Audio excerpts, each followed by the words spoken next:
Du coup, Jean-Claude Bolis derrière, l'écart s'agrandit à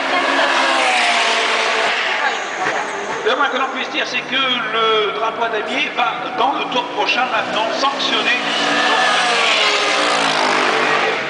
dans l'heure, des 45 minutes étant Derlot regarde donc Gilles Vanley, encore quelques boucles avant de pouvoir féliciter son coéquipier et de se réjouir du côté du Graf Racing. La même Jean-Claude Bolis avec le team justement du projet Bayern Meras avec le numéro 33, et c'est Laurent Cazenave qui retrouvera le sourire. Et enfin, pour continuer dans le même mouvement, Boblik, Jean-Luc et Ludovic Badet, deux courses sur le circuit d'Albi. Enfin, il y a l'hélico thermique. Le moral danger du Belgrade est pour Il y a l'hélico thermique. Il y a l'hélico thermique à 80. Seconde, le poignet, dirais-je, alors que l'on reviendra avec Karel. Et ben voilà, regardez Georges. Et c'est quoi? Et ben, qui vient de passer cette arrivée. Gilles Vanley avec un phare en l'air, un phare avec ses...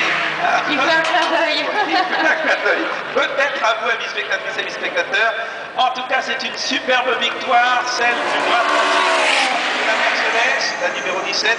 Gilles Vanley et Renaud Derlot pourront dire championnat de France de GT FFSA sur l'étape 6 du Grand Prix d'Albi, et on a remporté le dimanche à 15h.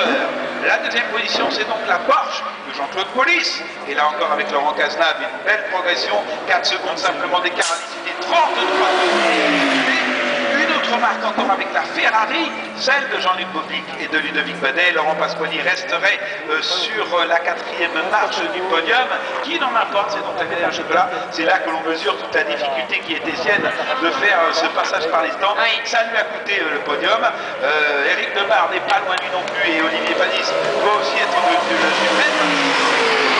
Voilà, nous sommes les deux seuls avec Laurent Pasquali.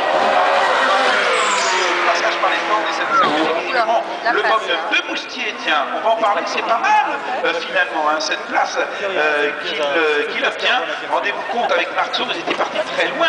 Il est parti 13e sur la grille. Et oui, et là ils finissent en quelle place, hein? Ils finissent 6e.